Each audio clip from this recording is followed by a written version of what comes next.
Salve, salve, nação, vambora com mais um vídeo aqui sobre o nosso Flamengo, né? O Flamengo nesse sábado enfrenta o Botafogo, né? Jogando em Brasília pelo Campeonato Carioca, nas últimas 3 rodadas aí do Carioca. O Flamengo está pressionado, sim. Perdeu para o Del Valle, vai ter um jogo de volta no Maracanã, tá em desvantagem. E sendo assim, Vitor Pereira deve escalar o time reserva barra alternativo para esse clássico, né? Eu fiz uma enquete aqui no meu canal e percebi que pelo menos 60% das pessoas que votaram não querem que o Flamengo entre como time reserva num clássico, né? Nesses próximos 3 clássicos aí, na sua opinião, o Flamengo deve entrar como time reserva ou deve colocar os titulares para jogar porque teve mais de 40 dias de férias? Poupar? Teve 40 dias de férias? Então, vambora reger aqui mais um vídeo aqui, né? Com os debates do Mauro César Arnaldo, Juca Kfouri e Eduardo Tironi falando sobre Flamengo encarando o Botafogo em Brasília. Mando de campo do Botafogo, né? E Flamengo pressionado, precisa ganhar para dar uma resposta e aumentar sua moral para o jogo de volta na terça-feira, dia 28, contra o Del Valle no Maracanã, né? Então é isso aí, créditos ao canal do All Sport, né? Link na descrição como créditos e vambora para o vídeo. Mauro, na tabela o Flamengo tá lá em primeirão, né? E joga contra o Botafogo nesse fim de semana, provavelmente com o time reserva, né? Porque tá pensando na Recopa. Essa distância que a tabela mostra também é a distância do jogo, do que tem se visto no campo? Isso a gente vai ver mais agora nos confrontos, né? Porque o Vasco é um time muito em formação, fez assim, um jogo bom contra o Fluminense, mas perdeu. O Fluminense ganhou e muitos torcedores tricolores reclamaram da atuação da equipe, apesar da vitória. Ganhou do Botafogo, mais uma arbitragem confusa e 2 expulsões. Uma delas, para mim, é assim, consequência de um erro do árbitro, o que prejudicou muito o Botafogo. O Vasco acabou vencendo o jogo. O Botafogo, por sua vez, ganhou do Fluminense e um ganhou do outro, né? Cada um venceu nos confrontos ali entre os 3. E agora os 3 vão enfrentar o Flamengo aí na sequência: Botafogo, Vasco e depois o Fluminense. O Flamengo não está no Campeonato Carioca como prioridade, isso é uma coisa bem evidente. Já jogou partidas com o time reserva, vai jogar um clássico, não sei se com o time todo reserva, que tem uma possibilidade de repente um ou outro titular jogar, alguns parece que querem viajar lá para Brasília e tal. Isso deve ser definido hoje, creio eu, ou já foi definido ontem, deve ser anunciado. Mas não vai ter o time principal porque está envolvido com uma outra competição. E já foram 2 e essa é a terceira, né? E essa com 2 jogos. Então, o Flamengo está disputando o Campeonato Carioca claramente segundo plano. Segundo plano. E já está virtualmente ali classificado já para jogar o mata-mata, provavelmente contra Vasco, Fluminense e Botafogo. Hoje seria contra o Vasco, né? Acho que a questão aí, o Flamengo tem outra esfera. Reflexo do desinteresse que o estadual desperta hoje em dia em relação a qualquer outra competição que surja. Supercopa surgiu outro dia, o pessoal cresce mais o olho do que o estadual. O estadual só vai ficar interessante quando chegar agora na reta final. E nesses clássicos agora, evidentemente, o clássico sempre tem um atrativo a mais. O de sábado, um tanto quanto esvaziado, o jogo em Brasília com o Flamengo sem o seu time principal, porque terça-feira joga contra o Del Valle. Mas é difícil medir isso. Eu acho que o Botafogo também. O Vasco começou o campeonato também no posto de time titular, foi jogar nos Estados Unidos. O Botafogo não teve time titular em todos os jogos. O Fluminense já citei. Alguns torcedores reclamando das atuações do time, achando que não estão, mas também é pré-temporada. Então, acho que é pouco importante isso. Todos eles trabalham, acho que mirando a reta final do estadual, que, claro, todos querem vencer, né, independentemente de qualquer situação, do estágio de cada um. Para alguns, o título seria até mais importante. O Vasco, por exemplo, mas o Vasco voltar da Série B, ganhar o Campeonato Carioca, no momento que ele está em reestruturação, virou SAF. Tem um peso maior do que se o Fluminense for bicampeão, acho eu. Para o Vasco seria muito importante, né? Mas todos estão trabalhando, acho que pensando muito mais no segundo semestre, que é quando interessa. O Campeonato Brasileiro, a Copa do Brasil, passando para fases mais adiantadas, e no caso da dupla Fla-Flu, a Copa Libertadores. O Botafogo também tem a Sul-Americana, que para ele, o Botafogo também acho que é relevante. É um torneio internacional, o Botafogo há 2 anos estava na Série B. Mas é difícil medir isso agora, porque são times em formação, time com novo técnico. O Fluminense é o único que tem um trabalho mais consistente e poderia até estar num patamar maior, né? O Fluminense dentro do Campeonato Carioca tem tido alguns tropeços e tudo que até são surpreendentes para uma equipe que fez uma boa temporada em 2022 e manteve a sua estrutura de equipe e o seu técnico. O Arnaldo, de qualquer forma, com agora os clássicos todos encavalados aí para o Flamengo, é um teste importante, inclusive para os outros, né? Os outros vão medir forças com o Flamengo, que até agora está pensando em outras coisas, né? Exato. Eu acho que o campeonato ficou desenhado dessa forma, né? Com os 3 clássicos do Flamengo na última perna da fase de classificação. Vai chegar nessa etapa com os 4 grandes nas 4 primeiras posições. O Vasco chegou a ter ameaçado essa condição, mas chegou lá no momento mais necessário. E, de fato, foram poucos testes. E a gente estava pensando nessas questões dos estaduais. Depois a gente vai falar do Atlético, que estreou na Libertadores e tal. De qualquer forma, em São Paulo, do jeito que você faz na primeira parte do campeonato confrontos contra times de Série A com mais frequência. Então você consegue ver um pouco. O Juca falou, Palmeiras e Bragantino. Foi um confronto tipo Série A, jogo duríssimo, pegado, tal. E tem clássicos mais alternados. No Rio ficou mais para o final. Tivemos poucos até agora para medir. Acho que, sobretudo, o Vasco, acho que vocês têm razão, porque é um time novo, praticamente todo novo, técnico novo. É isso, Juca. Agora sim a gente começa a medir tanto os outros grandes quanto o Flamengo. E o Vasco ontem ganhou de 4-0 do Trem. Melhor, tudo bem, era o Trem, mas ganhou. Está classificado na Copa do Brasil. Eu quero ver para crer. Eu continuo achando que o adversário que o Flamengo pode encontrar no Rio é o Fluminense. Mesmo com o time reserva contra o Botafogo, eu vejo o Flamengo como favorito. Apesar, enfim, do Flamengo estar jogando um futebol ainda muito aquém do que pode, do que deve, e acho que o Campeonato Carioca, menos ainda do que o Paulista, não serve para avaliar coisa alguma.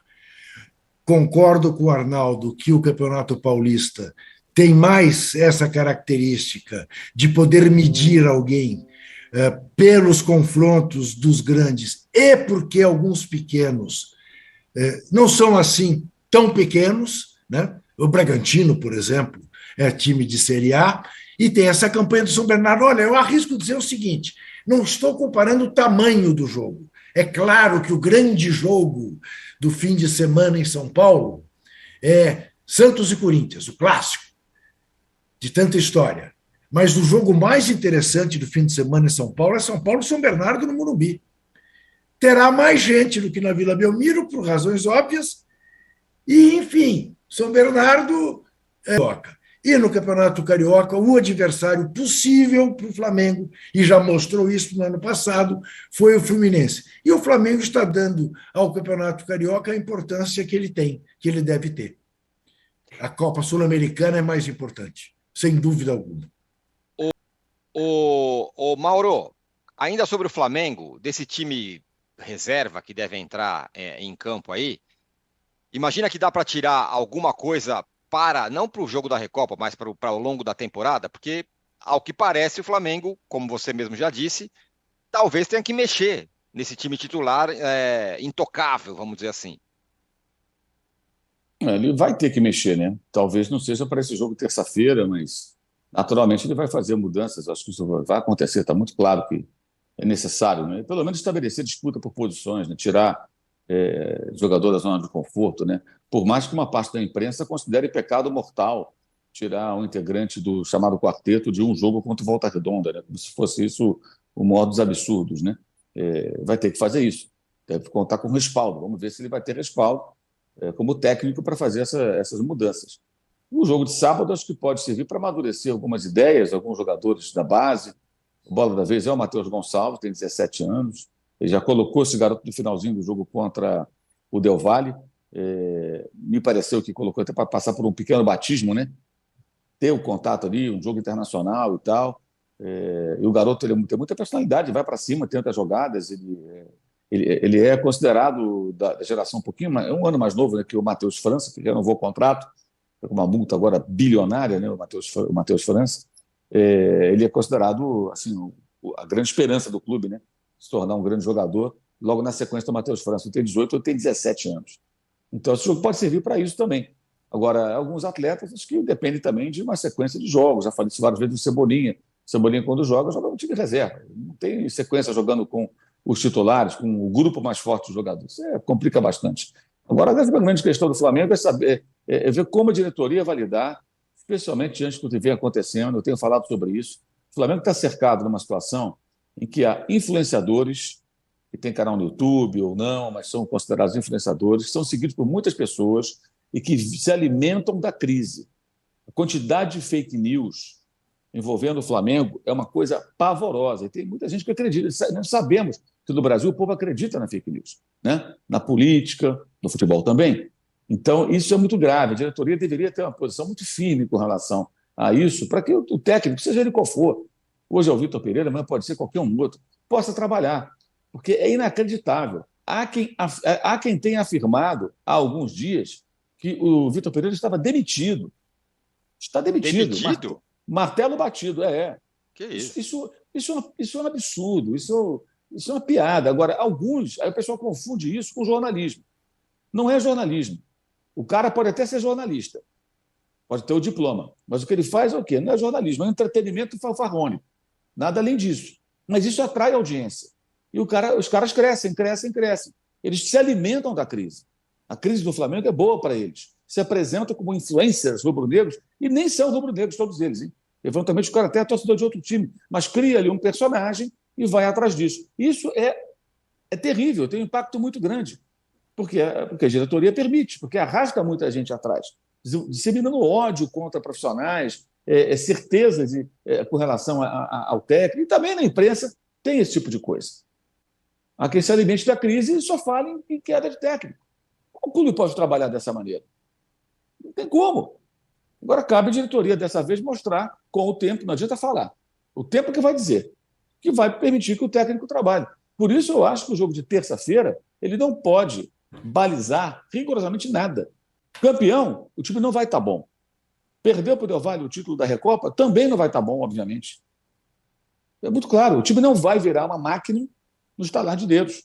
Isso é trabalho, é sequência, é tempo, correções, colocar jogador em forma e uma série de outras questões. E sempre lembrando que se o time teve 42 dias de férias, que foi um absurdo, a diretoria ela foi banana e os jogadores são sócios do crime, porque eles quiseram os 42 dias de férias.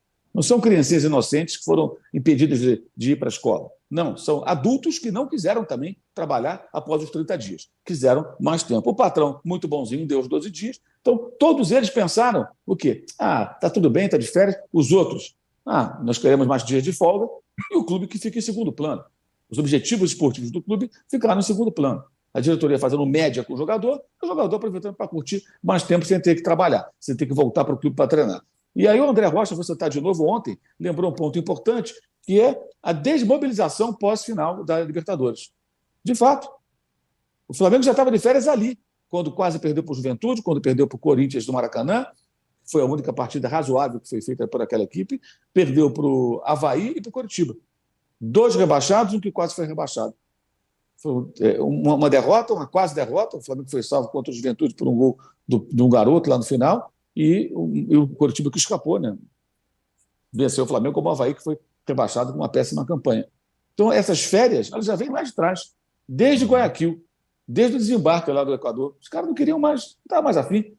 E o Dorival, aí a opinião minha, não é informação, acho que ele cavou a saída dele também com as reações que teve após esses jogos patéticos do Flamengo.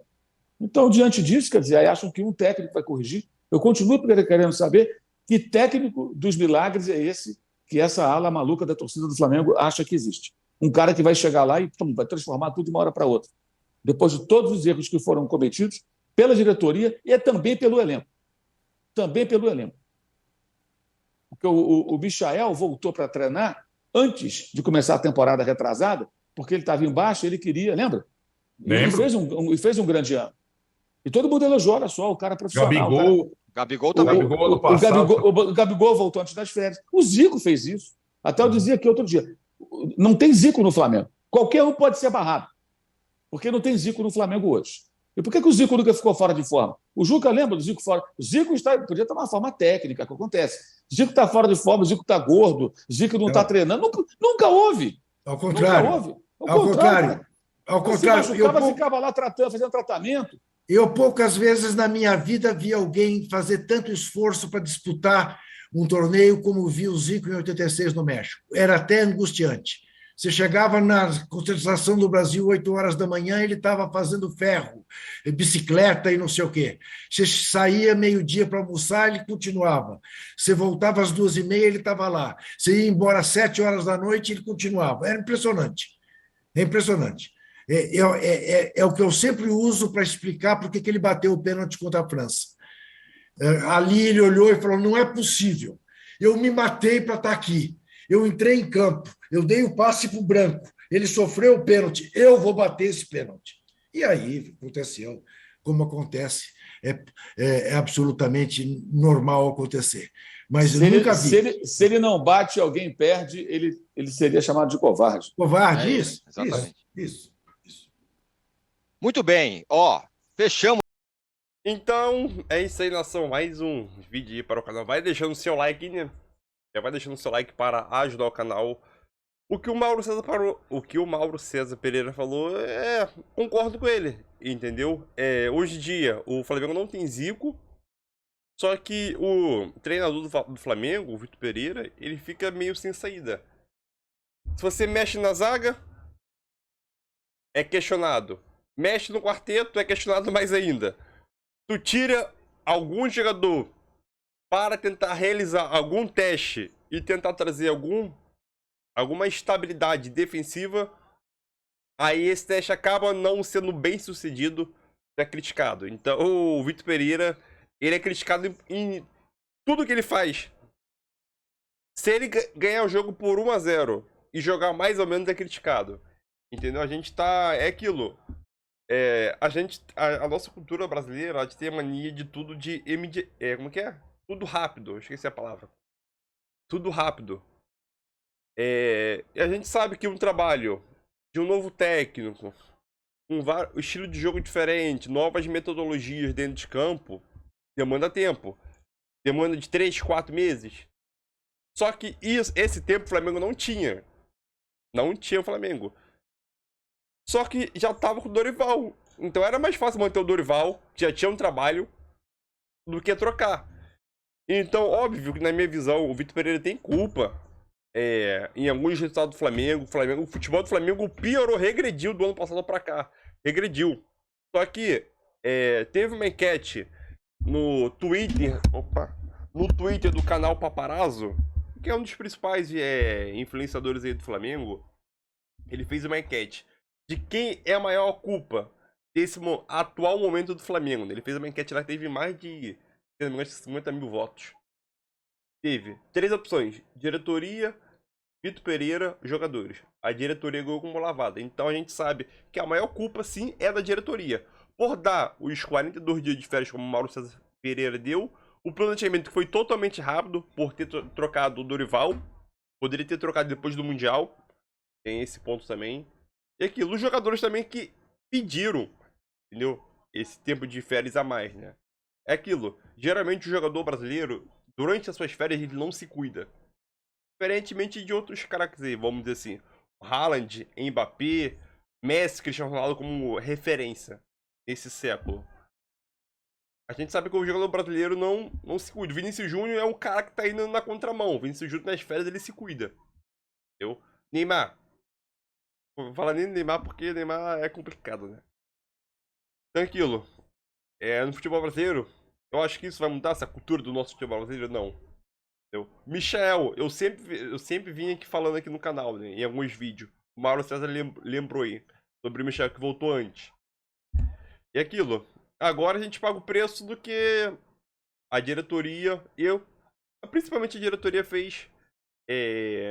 Diretoria / jogadores fizeram ano passado, né? É isso aí. Agora vamos torcer, né, pro Flamengo vencer o Botafogo, para dar aquela tranquilidade entre aspas e ânimo, dar aquela moral para o jogo de terça-feira, né? Terça-feira, ganhou? Vai dar tudo bem? Não. Ainda continua tudo errado. Perdeu? Piorou mais ainda. Então o título dá uma tranquilidade, sim, na minha visão. Dá uma tranquilidade para o Vitor Pereira e o ambiente do Flamengo continuar trabalhando. Porque se perder, esquece. Tamo junto, valeu. E seja bem-vindo quem é novo aqui no canal. Valeu.